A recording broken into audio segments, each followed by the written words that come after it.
Movie के starting में हम नेड को देखते हैं। उसके साथ उसकी वाइफ टोनी भी है। नेड एक राइटर है और वो अपने फार्म हाउस पर जा रहा है क्योंकि उसके डैड की तबीयत बहुत ज़्यादा ख़राब है। लंबा सफ़र पूरा करने के बाद रात को वो घर पहुंचते हैं जहां वो शैली से मिलते हैं जो कि नेड की छोटी बहन है।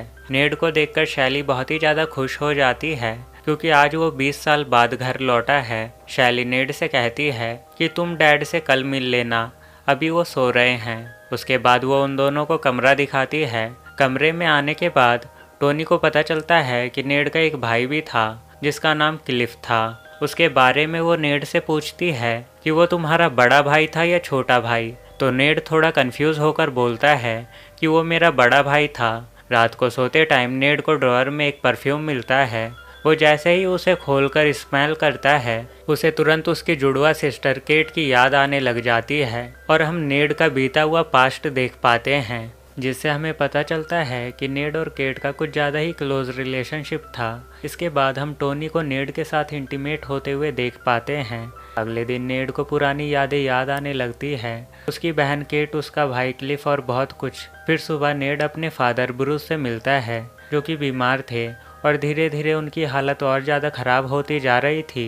उन्हें दिल की बीमारी थी। तभी टोनी को केट की फ़ोटो मिलती है और वो ब्रूस से पूछती है कि ये कौन है। तो ब्रूस कहता है कि ये मेरी बेटी है। तभी नेड बाहर चला जाता है जहाँ उसे फिर से केट की याद आने लग जाती है कि कैसे वो और केट साथ में वक्त बिताते थे। शैली नेड को कहती है कि मैंने तुम्हें यहाँ नहीं बुलाया, असल में डैड तुमसे मिलना चाहते थे, इसलिए उनसे अच्छी तरह से बात करो। बातों ही बातों में पता चलता है कि ब्रूस केट को बहुत प्यार करता था और आज भी वो उससे उतना ही प्यार करता है।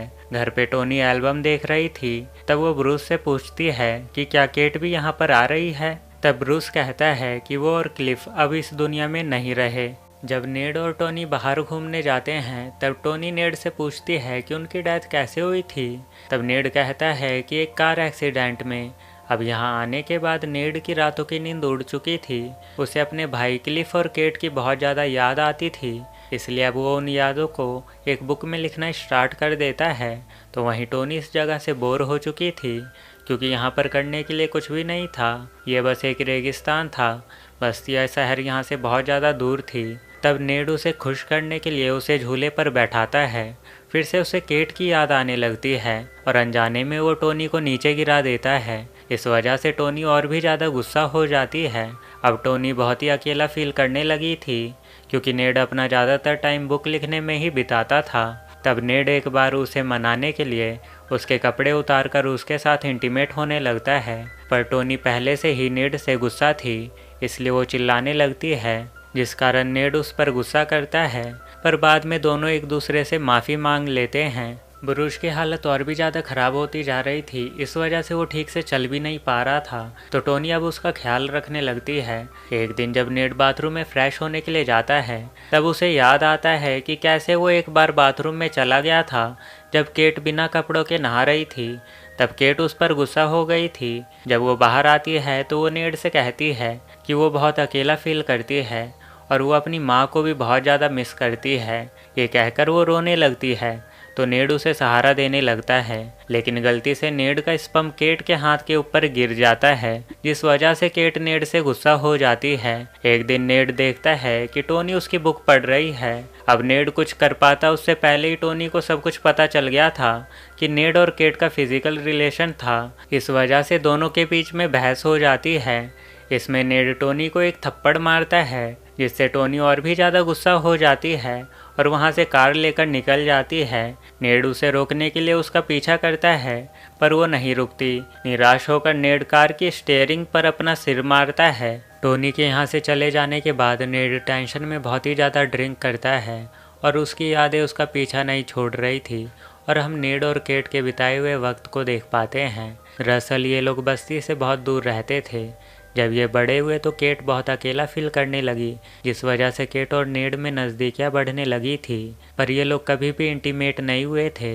एक बार नेड को याद आता है कि जब एक रात उसने बहुत ज़्यादा ड्रिंक कर ली थी तब उसके सर पर चोट लग गई थी, तो वो पास के तालाब में स्विमिंग करने जाता है। तो उसके पीछे केट भी वहाँ आ जाती है और वो भी नेड के साथ स्विमिंग करने लगती है। तब नेड केट से उस दिन के लिए माफ़ी मांगता है। केट कहती है कि कोई बात नहीं, मैंने आज तक किसी लड़के को किस तक नहीं किया और उस दिन जो हुआ वो मुझे काफ़ी अच्छा लगा। अब इसके बाद केट नेड को सेड्यूस करने लगती है। वो उसे किस करती है और तालाब के बाहर जाकर दोनों इंटीमेट होते हैं। पर इंटीमेट होने के बाद नेड को काफ़ी ज़्यादा गिल्टी फील होता है, पर केट को इससे कुछ भी फ़र्क नहीं पड़ता। पर नेड से जो भी हुआ था वो नशे की हालत में हुआ था। अगर वो होश में होता तो ऐसा कभी भी नहीं करता। अब अगले दिन केट नेड को अपने साथ चलने के लिए कहती है। नेड उसके साथ जाना तो नहीं चाहता था, पर फिर भी वो जाता है। वहाँ जाकर केट नेड से कहती है कि आज रात हम फिर से स्विमिंग करने जाएंगे। नेड के मना करने के बाद भी केट जिद करने लगती है। इस वजह से दोनों के बीच में झगड़ा हो जाता है और नेड इस बार केट को साफ साफ मना कर देता है। उसके बाद नेड जब अपनी बहन शैली के साथ खेल रहा था तभी वहाँ केट आती है और नेड से कहती है कि तुम्हें क्लिफ बुला रहा है। इस बात से नेड बहुत ज़्यादा डर जाता है। उसे डर था कि कहीं केट ने उन दोनों के बीच जो हुआ वो क्लिफ को तो नहीं बता दिया। वो इस बारे में केट से भी पूछता है, लेकिन केट उसका कोई भी जवाब नहीं देती। तो नेड क्लिफ के पास जाता है। क्लिफ पूछता है कि तुम केट के साथ क्या कर रहे थे। इस सवाल पर नेड गुस्सा हो जाता है और क्लिफ से कहता है कि अगर वो उसके साथ लड़ना चाहता है तो लड़ सकता है। फिर ये दोनों लड़ने लगते हैं। ये देखकर केट ब्रूस को आवाज़ लगाती है तो ब्रूस आकर इन दोनों को शांत करवाता है। केट कहती है कि इसमें नेड की गलती थी। ये सुनकर ब्रूस नेड को एक पनिशमेंट देता है।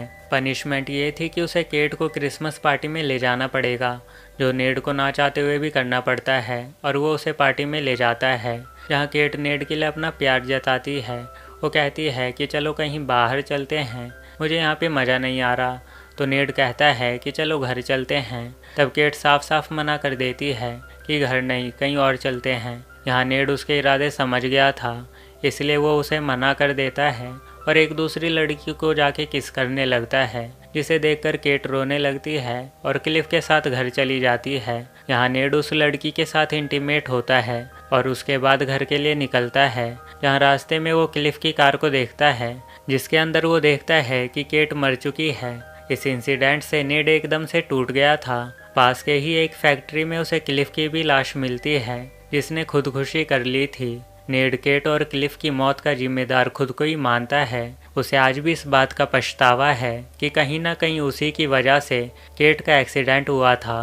वो ब्रूस से भी शर्मिंदा था कि उसने उसे केट का ख्याल रखने के लिए कहा था, पर वो नहीं रख पाया। तभी वहाँ शैली आती है और उससे पूछती है कि कहीं तुमने डैड को तुम्हारे और केट के बारे में कुछ तो नहीं बता दिया। तब नेड ऐसे बिहेव करता है जैसे उन दोनों के बीच में कुछ हुआ ही नहीं था, लेकिन शैली कहती है कि उसे सब कुछ पता है। वो कहती है कि उसने उन दोनों को देख लिया था जब वो तालाब के पास थे। शैली को शक था कि केट का क्लिफ के साथ भी अफेयर था, पर नेड कहता है कि मुझे पता है कि ऐसा कुछ भी नहीं था। फिर नेड ब्रूस से माफ़ी मांगता है कि उस दिन मैंने केट का ख्याल नहीं रखा और उसे अकेला ही छोड़ दिया और मैंने आपकी बात भी नहीं मानी। अगली सुबह उसके डैड की मौत हो जाती है। वो उनका फ्यूनरल करता है और घर आकर उन सभी यादों को मिटा देता है जो भी उसने बुक में लिखी थी। उसके बाद वो अपने घर जाने के लिए निकल जाता है, जहाँ रास्ते में वो टोनी को मिस करता है और यहीं पर ये मूवी एंड हो जाती है। मूवी ये सस्पेंस छोड़ जाती है कि आखिर उस रात असल में हुआ क्या था। अगर शैली के हिसाब से देखे तो उसे लगता था कि क्लिफ का और केट का अफेयर था और शायद उस रात वो दोनों कार में इंटीमेट हो रहे थे, जिस कारण उन दोनों का एक्सीडेंट हो गया था, जिसमें केट मारी जाती है और उसी के सदमे में क्लिफ सुसाइड कर लेता है। आई होप कि आपको वीडियो की एक्सप्लेनेशन अच्छी लगी हो। ऐसे ही और मूवी की एक्सप्लेनेशन देखने के लिए चैनल को सब्सक्राइब कर लो। तो मिलते हैं नेक्स्ट वीडियो में।